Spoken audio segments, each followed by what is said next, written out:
ঢোকার জন্য ট্রাই করি নাই। আমরা বলেছি অ্যাক্সেস আছে কিনা, বলছেন না, আমরা বেরিয়ে গেছি। কিন্তু প্রার্থীদের অ্যাক্সেস আছে এটুকু আমরা এখন জানতে পেরেছি। একই সাথে হচ্ছে আমরা জাহাঙ্গীর মলের সামনে গিয়েছি, আমরা বলেছি আমরা প্রার্থী, আমাদেরকে ঢুকতে দেন, আমরা যতটুকু পর্যন্ত অ্যাক্সেসটা আছে আমরা যতটুকু পর্যন্ত ব্যবহার করতে চাই। আমাদেরকে ঢুকতে দেওয়া আমাদের বুকে হাত দিয়ে আমাদেরকে মোটামুটি বের করে দিয়েছি।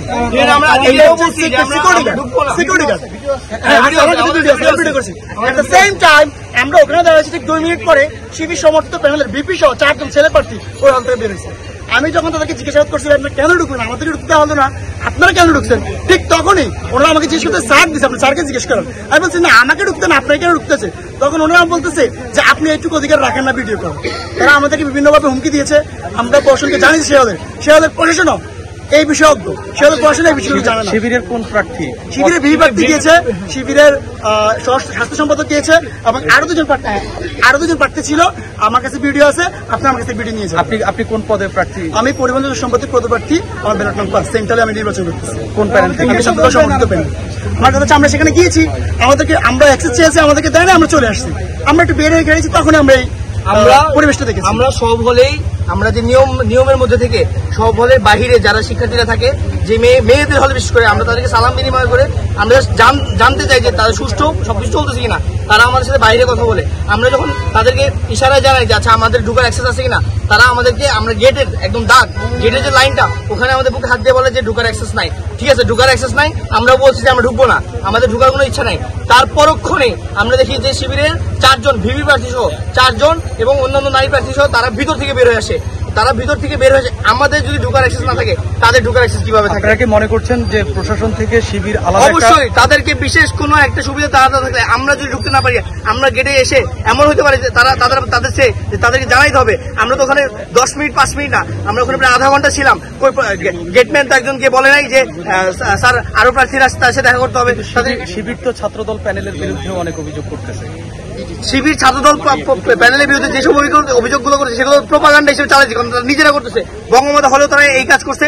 জাহাঙ্গীর ইমামে আমরা সচক্ষে দেখেছি, আমাদের কাছে ভিডিও ফুটেজ আছে, আমরা নিজেরা দেখেছি। এবং তারা যাওয়ার সময় ঔদ্ধত্যপূর্ণ আচরণের সাথে বলতেছে যে আপনারা যারা ভিডিও দিবেন দেন গা, আপনারা ভিডিও করেন, আমার ভিডিও করেন। তারা এইভাবে ঔদ্ধত্যপূর্ণ আচরণ রেখে বলতেছে।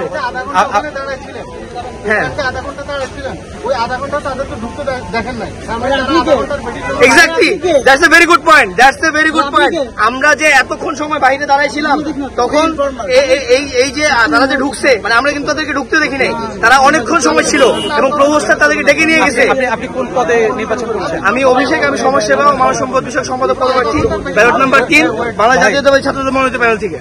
আচ্ছা, এমনি ভোটের সার্বিক পরিস্থিতি কি? আপনাদের আর কোনো অভিযোগ আছে যে আমরা বিচ্ছিন্ন প্রশাসনের একপাক্ষিক হচ্ছে কিনা, প্রশাসন থেকে আলাদা প্রিভিলেজ দেওয়া হচ্ছে কিনা, মানে কি মনে হচ্ছে? আপনাদেরকে কি মাইনাস করা বা হচ্ছে আপনারা যেসব অভিযোগ করতেছেন এরকম কিছু হচ্ছে কি? আমরা মনে করি এখানে একটা বিশেষ গোষ্ঠীকে, অবশ্যই বিশেষ গোষ্ঠীটাকে, ওটা শিবিরের এই বিশেষ গোষ্ঠীকে তাদেরকে সুযোগ দেওয়া হচ্ছে। আমরা বঙ্গমাতা হলে আমরা এরকম অভিযোগ পেয়েছি, ব্যালট পেপার পড়ে আছে, এখানে ভিতরে ব্যালট পেপার পড়ে আছে। এখানে আমরা এরকম শুনতে পেয়েছি, মেয়েদেরকে রুম থেকে একসাথে বের করে নিয়ে এসে তাদেরকে প্যানেল সিট ধরে দেওয়া হচ্ছে যে এইগুলো ভোট দাও।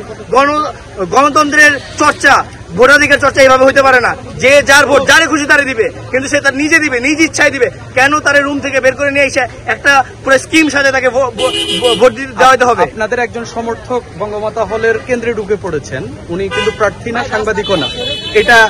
এটার বিষয়ে কিছু বলতেছি, শুনেন আমার কথা। যদি আমার প্যানেলের সাথে যদি জানেন যে হলে ঢুকা যায়, তাহলে এই হলে ঢুকে যদি রাইট হয়, ওইটা যদি রাইট হয়, তাহলে আমাদের কেন দিল?